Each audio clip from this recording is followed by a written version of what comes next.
There's a moment in every relationship when you realize something feels off. Have you ever found yourself questioning your worth, wondering why love sometimes feels like a double-edged sword? Imagine standing at the crossroads of your own emotions, yearning for connection, yet feeling inexplicably broken. That's the paradox many of us face. Carl Jung believed that the shadows we carry within us shape our connections with others. But what if I told you that allowing certain things into your relationships can amplify those shadows, leaving you feeling even more fractured? Picture this. You're pouring your heart out, yet that nagging feeling of inadequacy creeps in. What if this is a sign, not of weakness, but of an unhealed part of yourself? As we dive deeper, consider this. Every relationship holds a mirror to our inner world. Are you ready to confront what lies in the depths of your psyche? What if the very thing you fear is the key to your transformation? Grab a seat, because understanding these dynamics could change everything you thought you knew about love and connection. Let's unravel this together. The Jungian shadow. You know, when I first stumbled upon the concept of the shadow from Carl Jung, it felt like a light bulb moment. It's this idea that we all have parts of ourselves that we reject or hide away, right? These unwanted aspects can create a sense of disconnection within us, especially in our relationships. I remember thinking about times when I felt broken or incomplete, often blaming my partner for not fulfilling me. But then I realized my discontent was often rooted in my own unacknowledged shadows. It's like carrying around a backpack filled with all the things we don't want to acknowledge. And when we try to engage with others, that weight can make us feel heavy and distant. As I explored this idea further, I noticed how easy it was to project those rejected parts onto my partner. If I felt insecure about my career, for instance, I might interpret my partner's constructive feedback as criticism. It's fascinating how our shadows can distort our perceptions. Instead of having open conversations, I found myself withdrawing or lashing out, which only deepened the rift between us. I realized that understanding my shadow wasn't just about self-reflection. It was about recognizing how those hidden parts influenced my interactions. This journey into the shadow also made me confront my emotional dependencies. I began to see how my need for validation from my partner stemmed from those unacknowledged insecurities. It was like I was searching for completeness in someone else, which is an exhausting and ultimately futile endeavor. The more I leaned on my partner for emotional support, the more I felt myself losing my own identity. I had to ask myself, who was I without them? This realization was both liberating and terrifying. Then there were the expectations I had. Oh, the expectations. I often caught myself envisioning an ideal partner who would magically fulfill all my needs. But life isn't a fairy tale, and those unrealistic expectations led to constant disappointment. I remember moments of feeling inadequate, questioning whether I was enough for them because they didn't live up to the standards I had set. This cycle of hope and disappointment took a toll on my self-esteem and made me more guarded in my relationships. And there it was, the fear of intimacy. I could feel it creeping in, making me hesitant to fully open up to my partner. It was a paradox. While I craved connection, that very desire terrified me. I noticed that my self-sabotaging behaviors often stemmed from this fear. I would create distance or push them away, thinking I was protecting myself. But in reality, I was just perpetuating the cycle of feeling broken. It became clear that addressing this fear was crucial to breaking free from the patterns that kept me feeling incomplete. Emotional projection. When I think about emotional projection, I can't help but reflect on how often I've projected my insecurities onto my partner. It's like wearing glasses tinted with my fears and doubts. Everything looks different. For example, if I felt unworthy or neglected, I would start to see those traits in my partner, even if they weren't there. This dynamic created unnecessary tension in our relationship, leading to misunderstandings that could have easily been resolved with a simple conversation. I remember a particular argument where I accused my partner of being distant. In reality, I was the one struggling with my own feelings of inadequacy. Instead of owning up to my emotions, I deflected and placed the blame on them. It's interesting how our inner turmoil can manifest outwardly, often leading us to create conflicts that leave both parties feeling hurt and frustrated. I had to learn that acknowledging my emotions was the first step in preventing projection from sabotaging my relationships. Over time, I began to recognize the patterns in my behavior. Each time I felt threatened or insecure, my immediate response was to lash out or withdraw. I realized that these reactions were my way of coping with unresolved issues from my past. Addressing these emotions head-on was daunting, but it ultimately brought clarity. By being honest about my feelings, I could prevent the cycle of projection from repeating itself. This shift in perspective also helped me understand the importance of communication. I learned that expressing my vulnerabilities to my partner was not a sign of weakness, but rather a way to foster intimacy. When I openly shared my fears, it allowed us to connect on a deeper level and dismantled the walls I had built. It was a gradual process, but I found that the more I communicated, the less I projected my insecurities onto my partner. By taking responsibility for my emotions, I noticed a significant improvement in my relationship. I felt more secure, and my partner responded positively to my efforts to be transparent. It was a reminder that relationships thrive on honesty and understanding. Breaking free from the cycle of emotional projection not only strengthened our bond, but also allowed me to grow as an individual. Emotional dependence. The topic of emotional dependence is something that has been particularly eye-opening for me. It's easy to slip into a pattern where we rely on our partner for validation and emotional support, but I've realized how detrimental that can be. There were times when I felt lost without my partner, as though my entire identity was intertwined with theirs. This kind of dependence can be suffocating, not just for me, but for them as well. I can recall moments when I would feel anxious if my partner didn't respond to a text right away. My mind would spiral, questioning their feelings for me. This dependency created a sense of instability in our relationship. Instead of finding comfort in our connection, I was often left feeling anxious and insecure. It took some self-reflection to understand that my happiness shouldn't hinge solely on someone else. Breaking free from this emotional dependence was a difficult journey. It required me to explore my own interests and passions outside of the relationship. I had to rediscover who I was as an individual. It was liberating to realize that I didn't need someone else to complete me. I could find fulfillment within myself. This revelation was a game changer, allowing me to approach my relationship from a healthier, more balanced perspective. As I began to cultivate my own sense of self-worth, I noticed a shift in my partner's behavior as well. They responded positively to my newfound independence, and our relationship flourished as a result. I learned that a healthy partnership is built on mutual support, not on dependence. This balance allowed us both to grow individually while still being there for each other. Ultimately, my journey toward breaking emotional dependence has taught me the importance of self-love and personal growth. I've come to understand that being in a relationship doesn't mean losing myself. Rather, it's an opportunity to share my life with someone while still remaining true to who I am. This realization has not only strengthened my relationship, but has also deepened my understanding of love itself. Unrealistic expectations. When it comes to relationships, I've often grappled with unrealistic expectations. I remember early on in my relationship, I had this idealized image of what love should look like. I expected my partner to meet all my emotional needs and be the perfect companion. Over time, I realized that these expectations were not only unrealistic, but also unfair. It created a constant sense of disappointment and frustration. I can't count how many times I felt let down because my partner didn't live up to the fantasy I had constructed in my mind.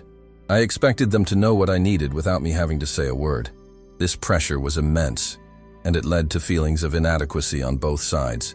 I often found myself questioning whether I was enough, or if they were the right person for me. It was a vicious cycle that did nothing but breed resentment. As I started to reflect on my expectations, I realized that they stemmed from my own insecurities and past experiences. I had this notion that love should be effortless and that my partner should always make me happy. But life isn't that simple. Accepting this reality was a turning point for me. I began to understand that a healthy relationship requires effort, communication, and compromise from both parties. This shift in perspective didn't happen overnight. It took time for me to let go of those lofty expectations and embrace the imperfections of our relationship. I started to appreciate the small moments of joy and connection rather than fixating on what was lacking. It was freeing to shift my focus from what I expected to what I could contribute to our partnership. By releasing those unrealistic expectations, I found a newfound sense of contentment in my relationship. I learned to communicate openly with my partner about my needs, which fostered a sense of trust and understanding. It was a reminder that love is not about perfection, but about accepting each other's flaws and growing together. This journey has taught me that embracing reality can lead to deeper connections and a more fulfilling partnership. Fear of intimacy. When I think about my fear of intimacy, I can't help but feel a mix of vulnerability and understanding. It's a strange dichotomy. While I long for connection, the thought of truly opening up to someone terrifies me. I've often found myself retreating or sabotaging relationships when they started to get too close. It's like an internal alarm goes off, warning me to protect myself from potential pain. Reflecting on this fear has been a profound journey.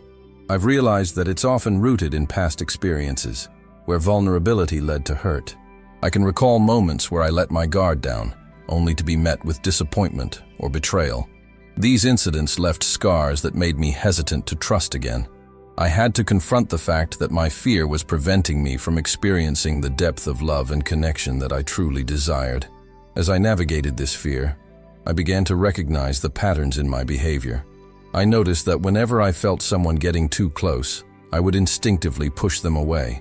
It was a defense mechanism, but it ultimately left me feeling isolated and unfulfilled. I had to ask myself, was I willing to sacrifice true connection for the healing past wounds? Reflecting on my past, I can see how unresolved traumas have shaped my relationships. There were moments when I would react strongly to minor issues, and later, I'd realize that those reactions were echoes of old wounds. It's almost as if I carried a backpack full of stones from my past, each stone representing a hurt or a betrayal. When something reminded me of those past experiences, I would drop one of those stones on my partner, often without even realizing it. This cycle left me feeling broken and disconnected from those I cared about. I remember a time when a simple disagreement turned into an explosive argument. What started as a discussion about chores quickly escalated into a full-blown fight, and I could sense that the intensity of my feelings was disproportionate to the situation. In hindsight, I recognized that my partner's words had inadvertently triggered memories of my childhood, where my feelings were often dismissed. It was like a light bulb went off for me. I was not just reacting to the present moment, but was also reliving past pain. This realization helped me understand the importance of healing those old wounds to foster healthier connections. The journey of healing is not linear, and there are days when I find myself slipping back into old patterns. It's a constant reminder that I need to check in with myself regularly. I've learned that acknowledging my past doesn't mean being defined by it. Instead, it means recognizing where these feelings come from and allowing myself the grace to process them. This has been a crucial step in my personal growth, enabling me to approach my relationships with greater compassion and understanding. In many ways, healing has required me to confront uncomfortable truths. It's not easy to sit with the pain of previous experiences. I've often wanted to bury those feelings and pretend they don't exist. However, I've come to see that healing requires vulnerability, both with myself and with my partner. Opening up about my past, sharing my fears, and discussing my triggers have been transformative. Through this shared vulnerability, I've found a deeper sense of trust and connection in my relationships. The more I address my past wounds, the more I notice a shift in my interactions with others. I feel lighter, more at peace, and less prone to project my unresolved issues onto my partner. The journey is ongoing, but I'm learning to embrace the process of healing. Each step forward brings me closer to understanding myself and my capacity for love, ultimately allowing me to build healthier and more fulfilling relationships. Self-image and self-worth. My self-image has always been a complicated topic for me. Growing up, I often felt like I didn't measure up to the standards set by society, my family, and even my peers. This constant comparison chipped away at my self-worth over the years. I'd look in the mirror and see someone who was never quite enough, which inevitably affected how I conducted myself in relationships. I craved validation from others, hoping it would fill the void I felt within myself. In my past relationships, I often looked to my partner for reassurance and affirmation. I would overanalyze their words and actions, seeking signs that I was worthy of love. This need for validation created an imbalance in my relationships, where my sense of self was tied to how my partner perceived me. When I didn't receive the affirmation I sought, I would spiral into feelings of inadequacy and despair, convincing myself that I was somehow unlovable. This cycle only served to reinforce my negative self-image, leaving me feeling even more broken. I've come to realize that true self-worth cannot be derived from external sources. It has to come from within. I've started to focus on self-acceptance and self-love, understanding that my value isn't contingent on someone else's approval. This shift in mindset has been liberating. I've begun to appreciate my unique qualities and embrace my flaws. I still have moments of doubt, but I'm learning to counter those negative thoughts with affirmations and self-compassion. Cultivating a healthy self-image is an ongoing journey.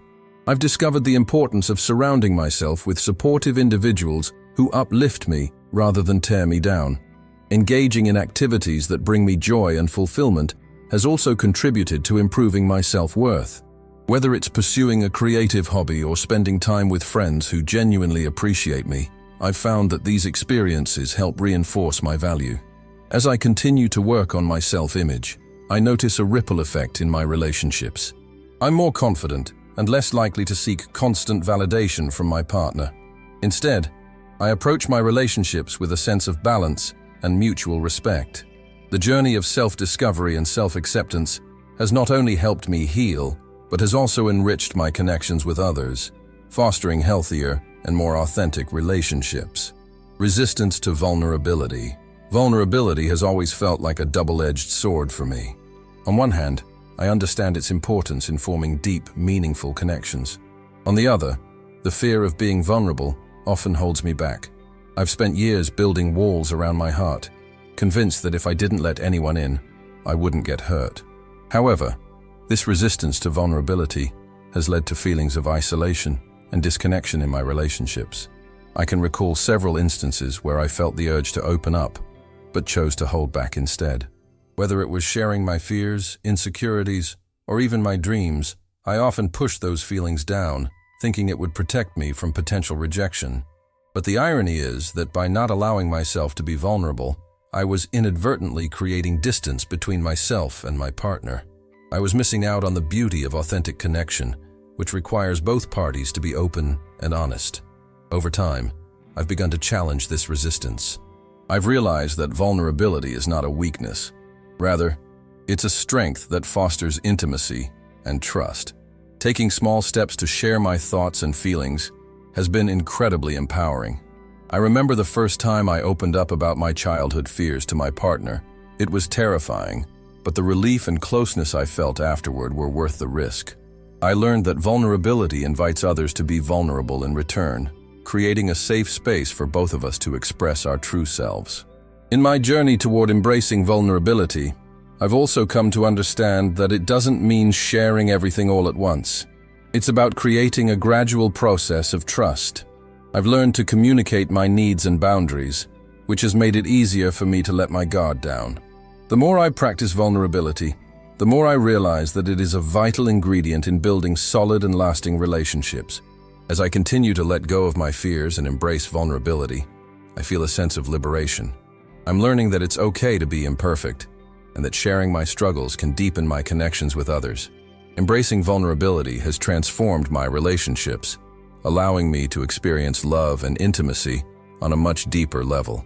It's a continuous journey, but I'm committed to exploring this path, knowing that it leads to richer, more authentic connections with those I care about.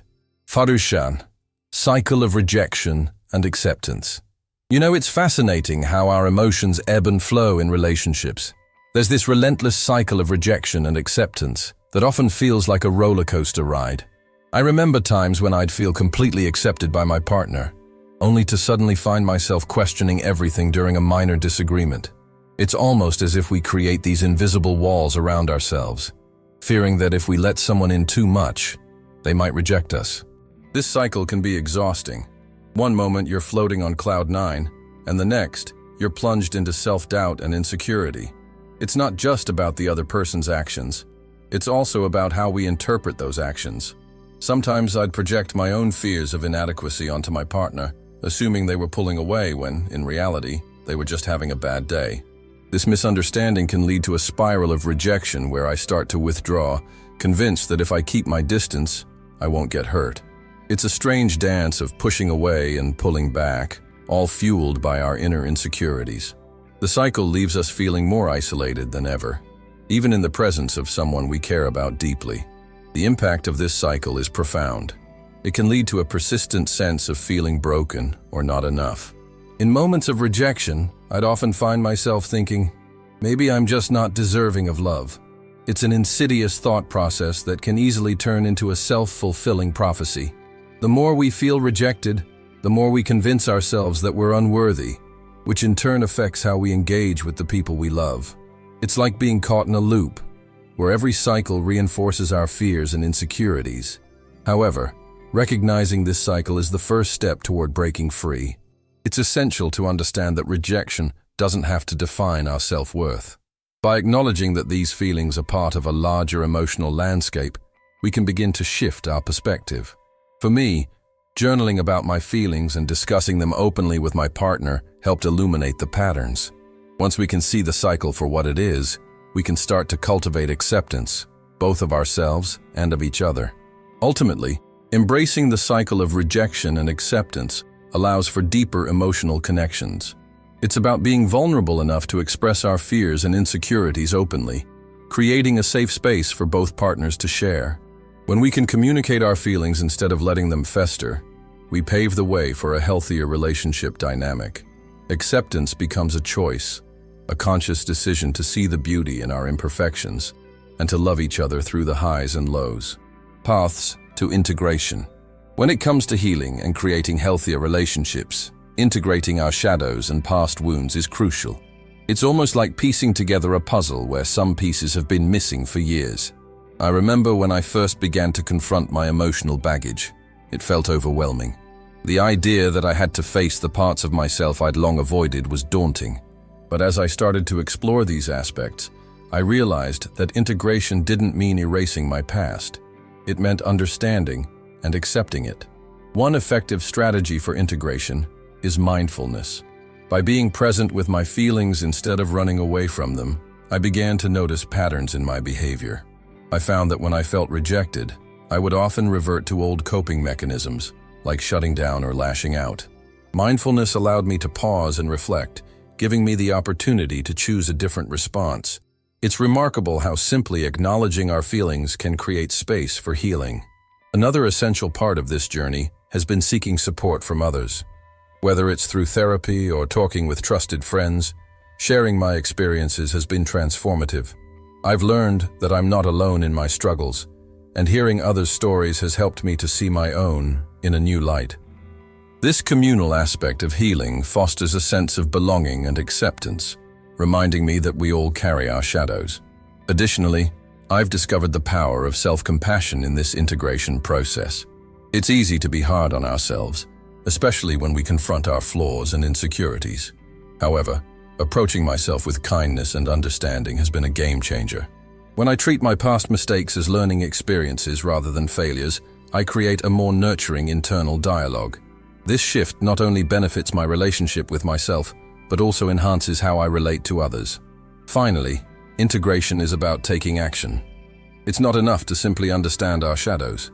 We must actively work towards healing them. This could mean setting boundaries in relationships, practicing vulnerability, or even engaging in creative outlets to express our emotions. Each step taken toward integration brings us closer to authentic connections and a deeper understanding of ourselves. It's a journey, but one that ultimately leads to richer, more fulfilling relationships. As we wrap up this exploration of Carl Jung's profound insights, let's take a moment to reflect on what it truly means to embrace our shadows in relationships. Have you ever paused to consider how your past shapes your present? Recognizing those hidden aspects of ourselves can be both daunting and liberating. It's a journey, not just toward understanding others, but also toward understanding ourselves. Think about the moments when you felt broken. What if those feelings are not just signs of weakness, but invitations to grow? How can you turn that pain into power? Jung believed that by facing our shadows, we can transform them into strengths. So, I challenge you. What steps will you take this week to confront your own hidden truths? Remember, relationships thrive on authenticity. The more we acknowledge our complexities, the deeper our connections can become. So, I want to hear from you. What's one shadow you're willing to explore in your life? Drop your thoughts in the comments below. Let's create a community where vulnerability is celebrated and healing is embraced. Stay curious, keep questioning, and remember, every step you take toward understanding yourself is a step toward healthier relationships.